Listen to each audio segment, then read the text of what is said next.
Hi everybody and welcome once again to Ruby's Classic Cooking. And right now I'm going to make some banana chocolate chip cookies. They are super good. They come from this wonderful cookbook, The Pleasures of My Processor, because this whole recipe is made right in the bucket on my food processor. Super quick, super easy, makes 6 dozen delicious cookies that my kids absolutely adored when they were teenagers. They loved them. Anyway, without further ado, I'm going to dive right into this recipe. Right now, I have things in the oven that are cooking.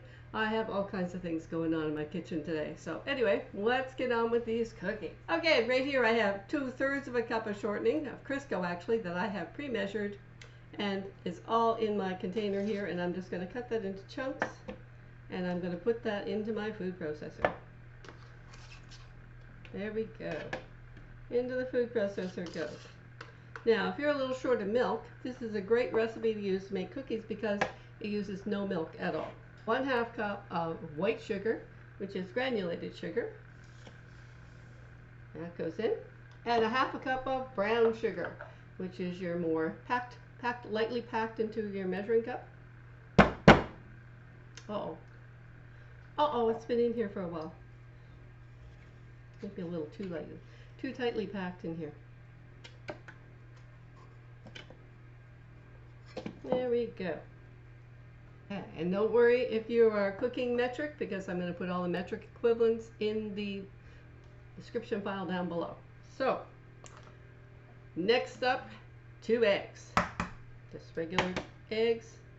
And then my last ingredient that goes in before I start whirring it around in my food processor is 1/2 teaspoon of vanilla.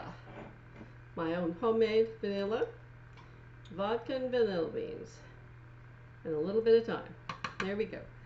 Okay, now I'm going to put this on my processor base and I'm going to let it go for 2 minutes, and then I'll come back and show you as I go and add the flour and sugar to this. That's flour, not sugar. As I go and add the flour to this.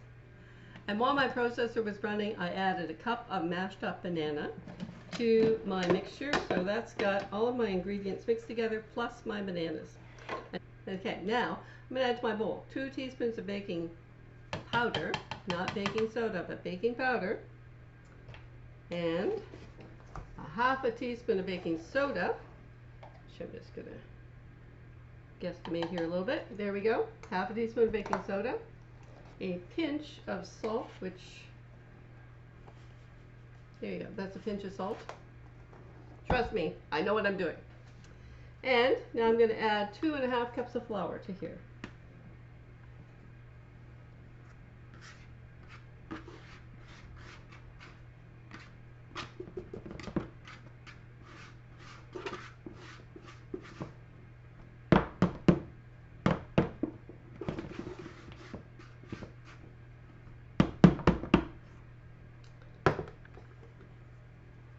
There we go. And flour all in.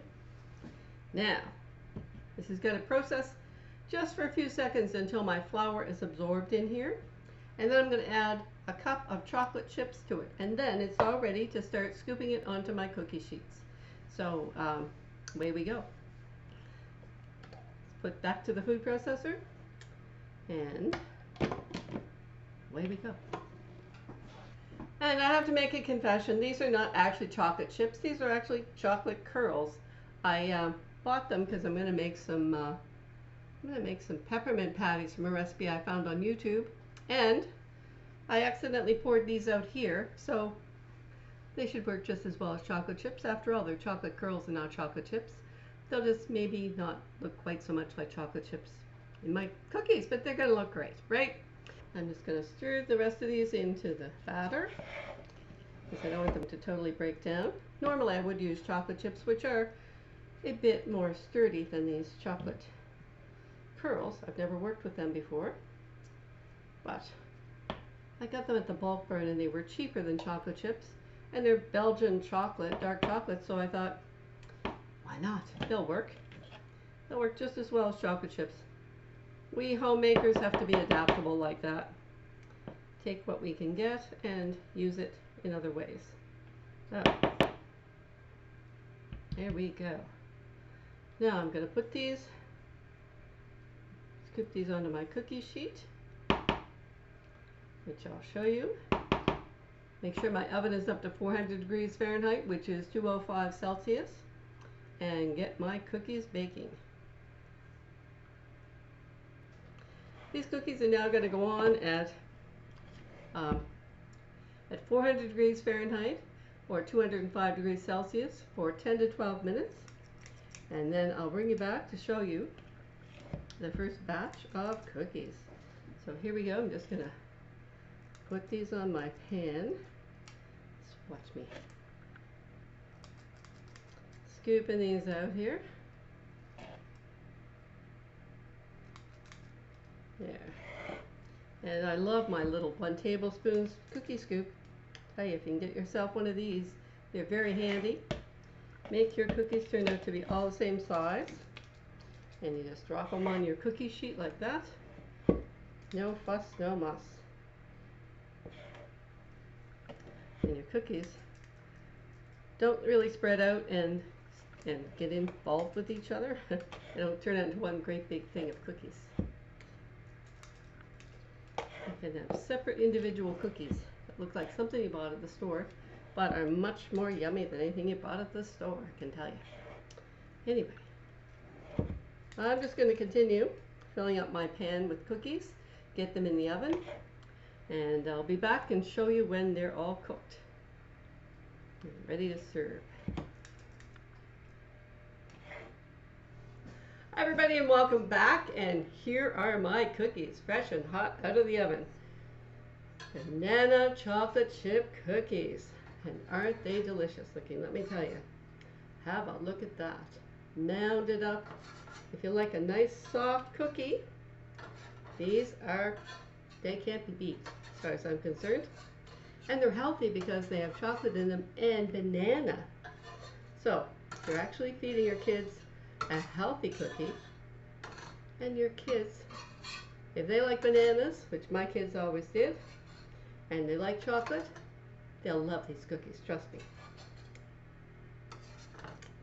I'm going to scoop these guys off here. This makes 6 dozen cookies, and they freeze well. So you can make up a big batch of them and pop them in your freezer, and when somebody comes over and you want a cookie and a cup of tea, or coffee, or milk, glass of milk, hot chocolate, you just get some of these out of the oven, out of the freezer. Just get a few of these out of the freezer, and you are set. There you go. Well, I hope you enjoyed my recipe today. I hope you will like and subscribe to my channel. I hope you give this recipe a try if you have a food processor. It's a great, quick, easy cookie recipe, and they are delicious. It makes a big batch. So I hope that you will comment, like, subscribe, and come back and watch me again on Ruby's Classic Cooking. Bye for now.